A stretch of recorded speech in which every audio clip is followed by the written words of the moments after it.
My name is Diana Taurasi.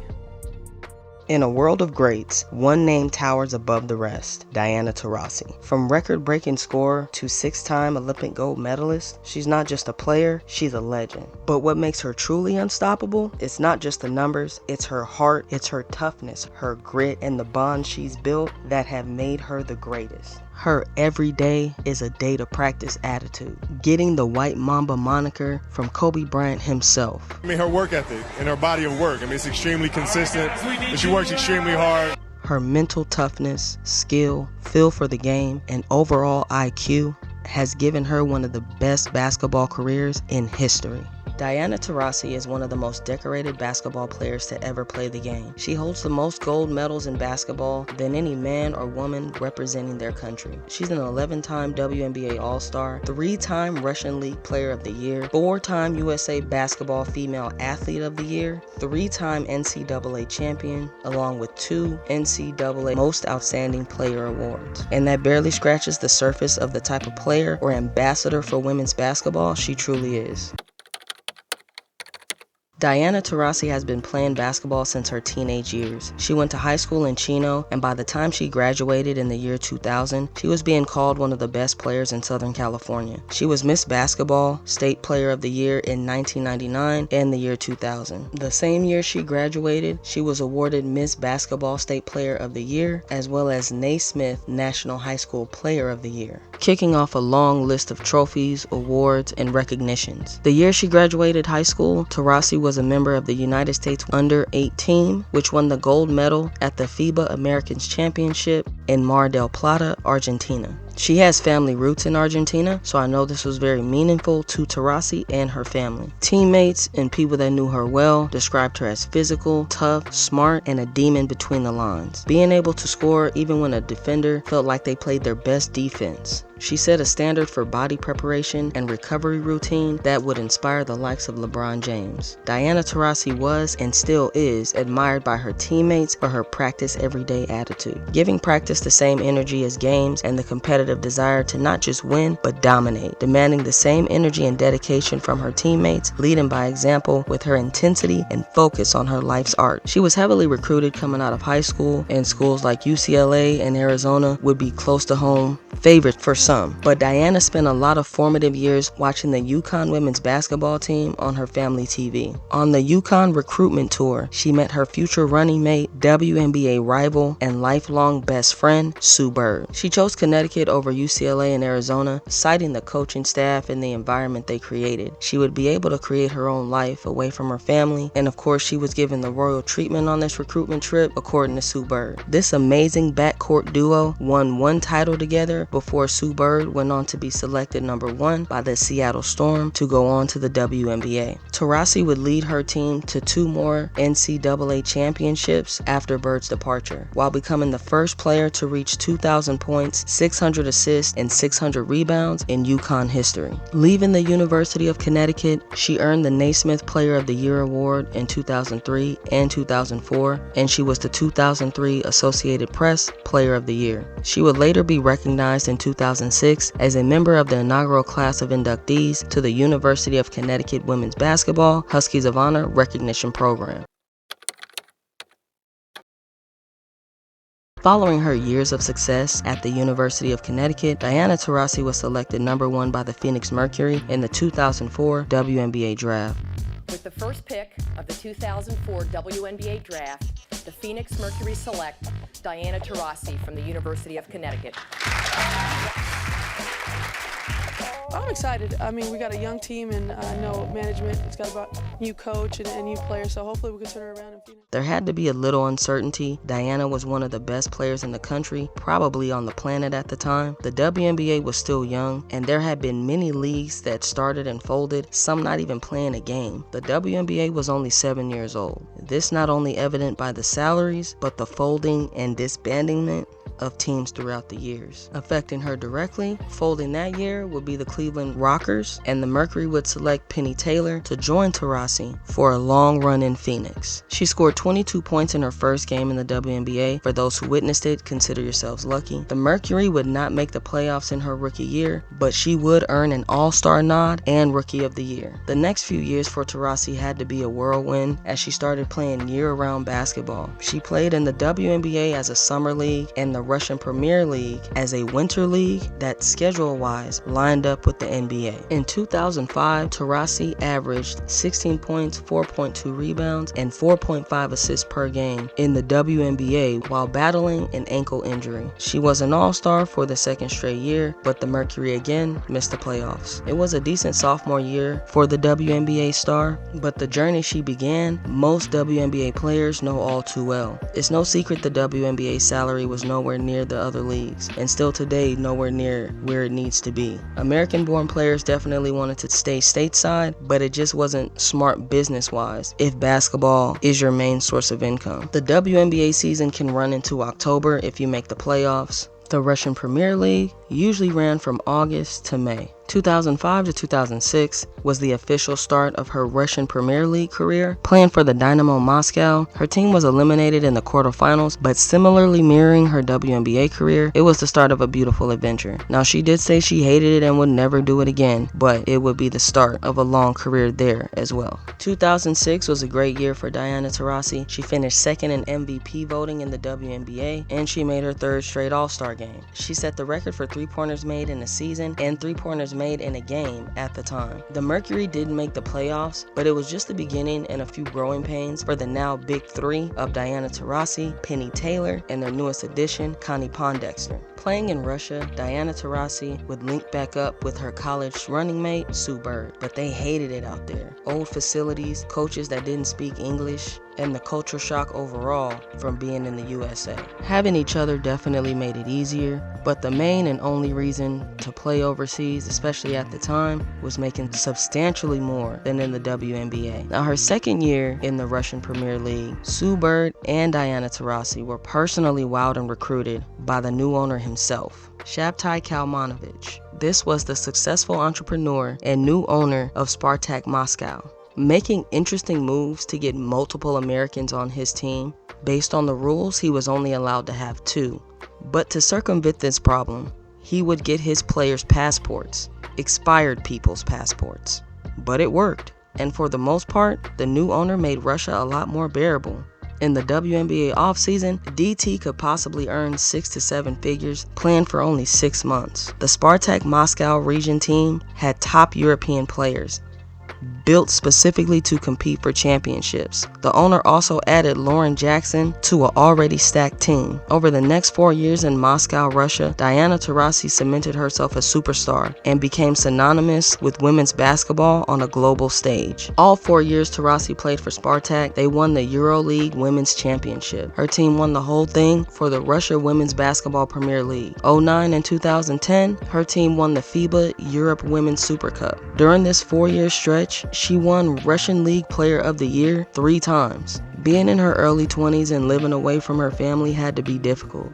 It definitely helped to have WNBA players along the way like Sue Bird, Becky Hammon, and Tamika Catchings. These same years, she was being treated like the superstar she is, being in Russia with that type of fame, and she partied like it. So she definitely indulged in the local nightlife and the perks that went along with superstar status. Kalmanovich, their owner, did everything he could to make it as easy as possible for them to live in Russia while they played for his team. And that showed on the court. They were dominant and they were winning all 4 years. So while being away from home was probably very difficult, her focus on basketball and enjoyment of the nightlife had to make this time a bit of a blur. During the same time frame, she was playing in the WNBA and making a name for herself on her home soil. 2007 would be a year to remember for DT. The Phoenix Mercury worked out the kinks as Taylor, Pondexter, and Taurasi led their team to the second best record in the league, only trailing behind the defending champions, the Detroit Shock. Diana Taurasi and the Phoenix Mercury won their first of 3 championships together that year. DT was an all-star and named to the WNBA first team that year as well, finishing her WNBA season, joining a handful of players with the NCAA title, gold medal, and now a WNBA championship. 2008 would see Taurasi with an all-star year and another first-team nod. She was scoring champion in 2008 as well, but the Mercury didn't see the playoffs. It's also important to note that around this time in 2008 is when she met Kobe Bryant. They formed a bond over their shared dedication and mentality towards attacking this game. Kobe's intrigue for growing the game of women's basketball cemented their friendship for years to come. 2009 was another scoring hot year for Diana Taurasi.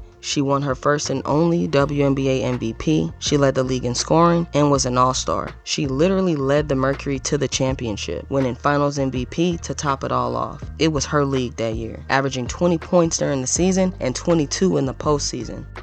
Well, it is just wonderful to welcome all of you here to the White House. And congratulations to the Phoenix Mercury on winning your second WNBA title in the last 3 years. Team captain Diana Taurasi was named regular season and WNBA Finals MVP this year. That's pretty good.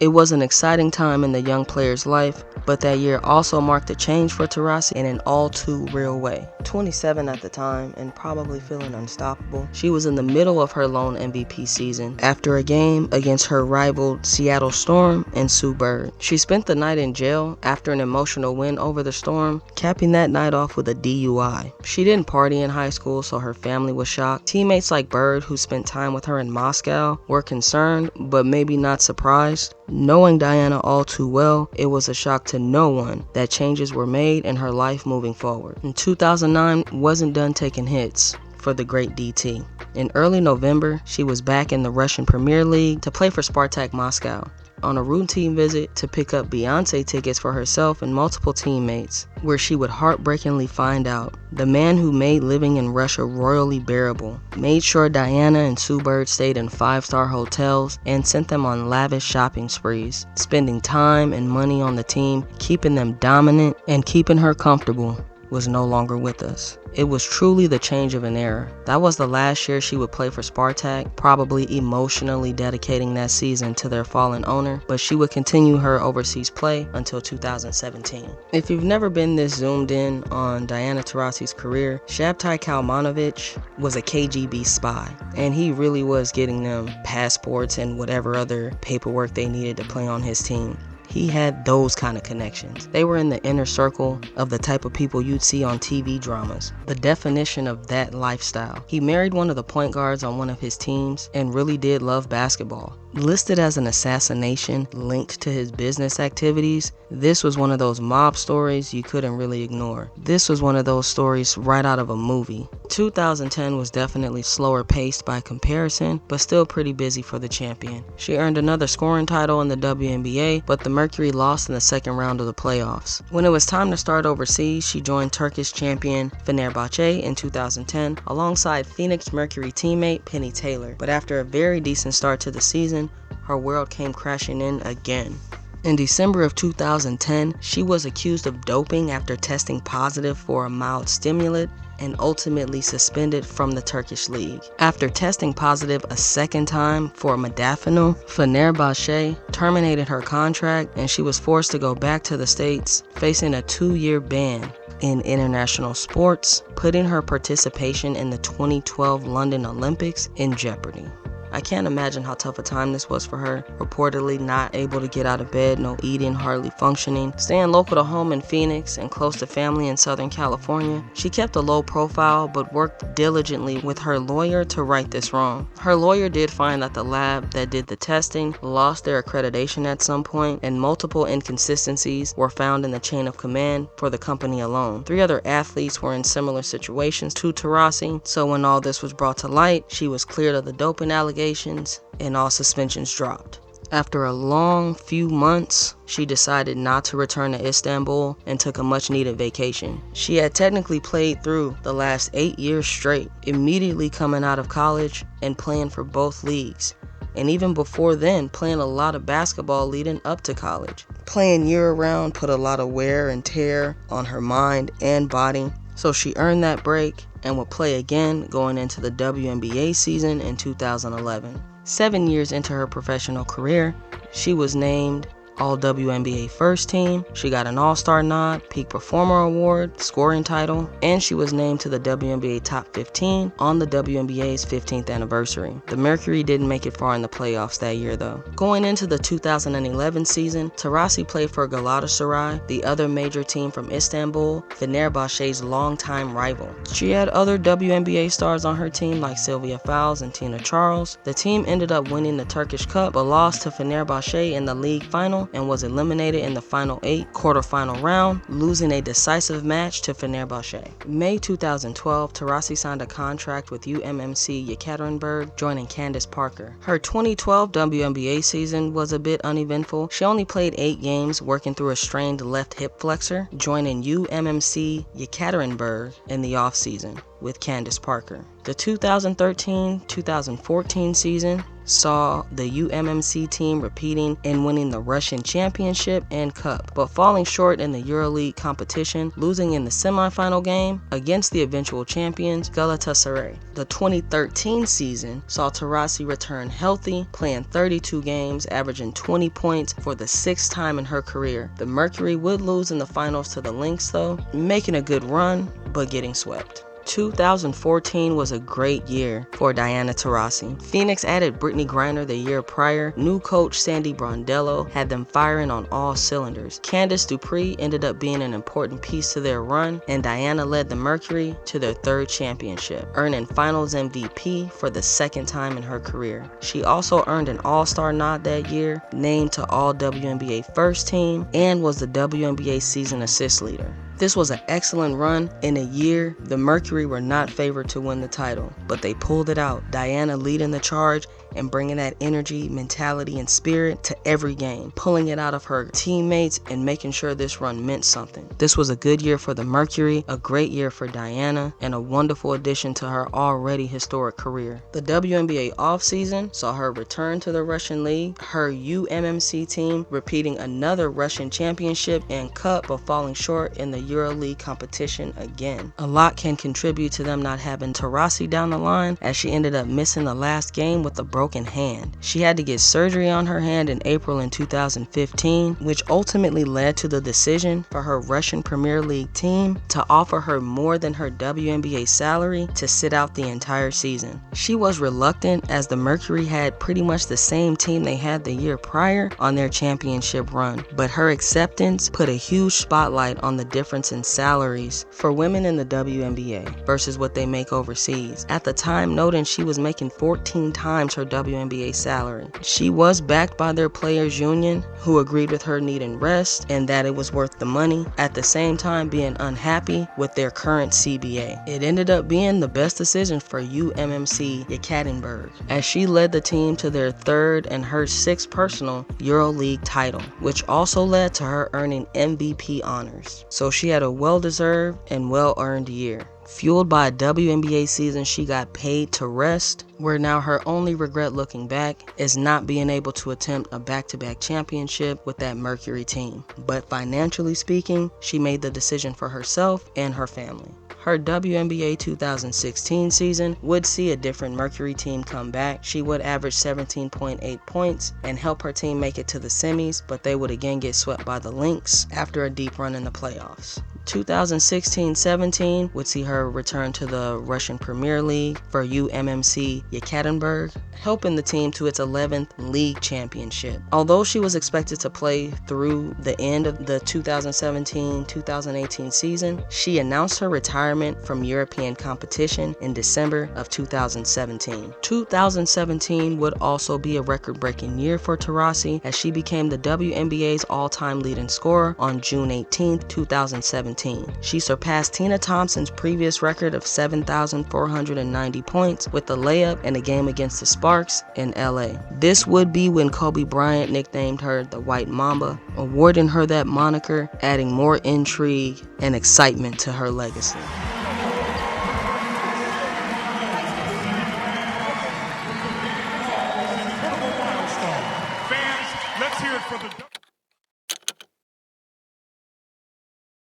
Married May of 2017, Diana Taurasi and Penny Taylor kept their relationship mostly private, making it through years of long-distance struggles, legal battles, and acceptance in general most likely. They met in 2004 when Diana got picked number 1 to the Mercury and Phoenix picked up Penny in the dispersal draft. They began dating sometime in 2011, and Taylor was a part of all 3 championship rosters, as well as becoming a part of the coaching staff for the Mercury and a developmental director in 2017. Penny Taylor was a baller in her own right, an Australian-born basketball player. She made her name in the Women's National Basketball League in Australia, as well as making a lot of noise in the WNBA. Her number 13 has been retired by the Phoenix Mercury. They have 2 children and have happily had the entire family on display in front of millions of fans. Her marriage and starting a family could have heavily influenced her decision to retire from overseas play, now being able to spend a majority of her time in the States, spending time and traveling with her family. Her 2018 WNBA season was one to break records. In the season opener in May 2018, she became the first player in WNBA history to make 1,000 three-pointers. In June of that same year, she became the first WNBA player to score 8,000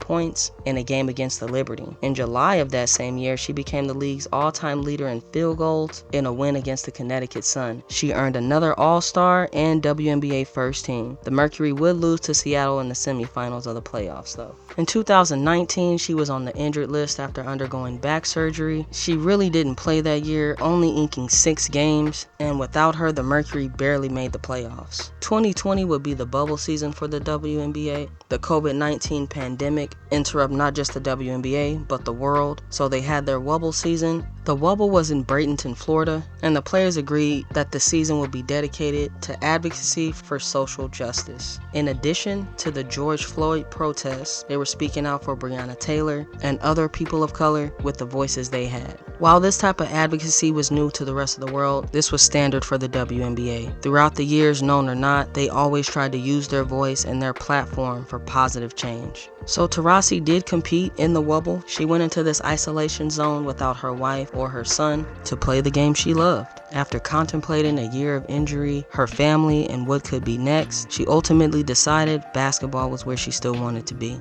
In 2021, she only averaged 15 points in the regular season, but led her team to the playoffs, averaging 17 points in the postseason. They made it all the way to the finals, but lost to the Chicago Sky, who had the likes of Candace Parker, Courtney Vandersloot, Kalia Copper, Stephanie Dolson, and Diamond DeShields. She would make the All-Star team that year, but it also would come out that she was playing through an injury, having injured her ankle and broke a bone in her foot, but played through with that Mamba mentality. Taurasi saw her 2022 season end early as she dealt with a quadricep strain.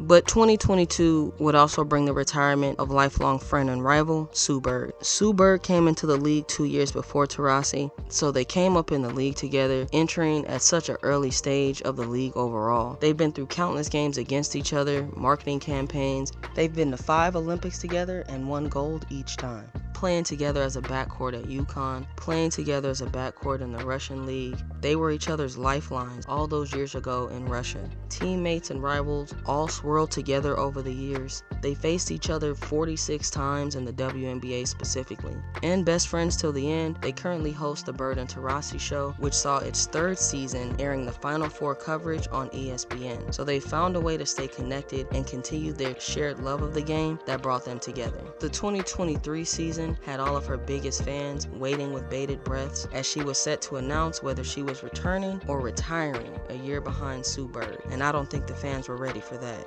In August of 2023, Diana Taurasi became the first player in WNBA history to score 10,000 career points. Taurasi, 3! Diana's done it! She is one of one! Taurasi is now the league's first 10,000 point scorer! And now with the 2024 season coming to a close, we're on the edge of our seats again. She finished the year averaging just under 15 points in the regular season and just over 15 points in the postseason. They made it to the playoffs but lost in round 1. Diana Taurasi has been playing basketball since her teenage years. In a mix of WNBA seasons, the Russian Premier League, and EuroLeague women, Taurasi has earned 6 Olympic gold medals, 3 FIBA World Championship medals, and 2 gold medals mentioned in her teenage years, all representing the U.S. She speaks with a lot of pride regarding these tournaments and competitions, setting the standards early for her global stage presence. The same year she entered the WNBA, she was selected for her first U.S. Women's Olympic team. She made her Olympic debut in 2004, joining a team filled with legends like Lisa Leslie and Cheryl Swoops, and despite being one of the youngest members on the team, she made an immediate impact.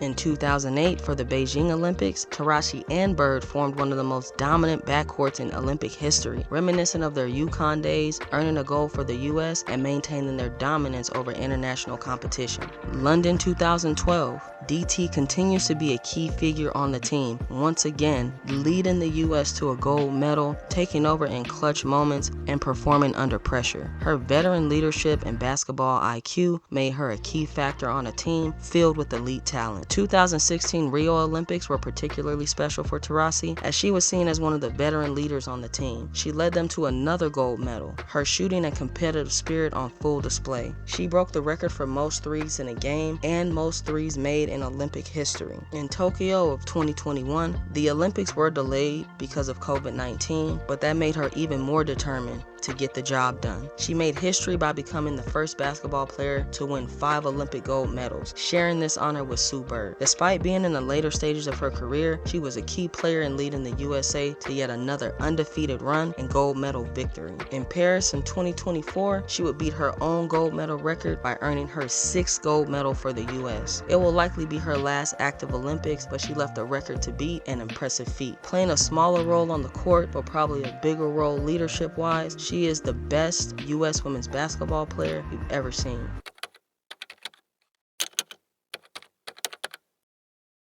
She's known for her fiery attitude and competitive nature, confrontational spirit, and dog mentality, captured the most beautifully by her 78 technical fouls over the course of her career. Earning most of them in 2013 and 2016, it seems she's gotten fiery over the years. A majority of players probably have some type of Diana Taurasi technical foul story, and in DT fashion, one of the last games she played in 2024, she earned a technical foul. An inside joke to some, but a hilarious additive to a legend who already has so many great records.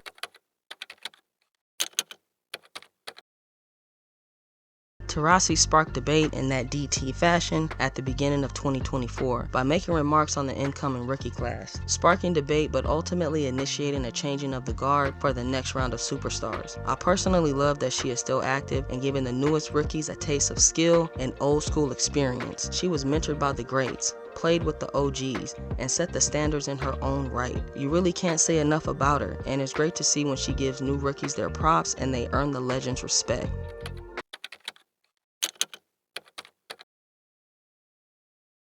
In a conversation that should include the likes of Cheryl Swoops and Lisa Leslie, Diana Taurasi is definitely in the GOAT debate. Sitting amongst the greats like Cynthia Cooper-Dyke and Tina Thompson, I secretly love that there's no clear winner, just a Mount Rushmore of the best WNBA players to do it, making the debate more entertaining when you consider Bird and Taurasi haven't been inducted into the Hall of Fame yet, but players like Swoops and Leslie had multiple Defensive Player of the Year awards under their belts, along with Hall of Fame honors. Diana Taurasi has been playing basketball since she was a teenager, a legend walking among us. Shout out to Diana Taurasi, and we salute your contribution to the basketball world. And if this is in fact the last time, we thank you.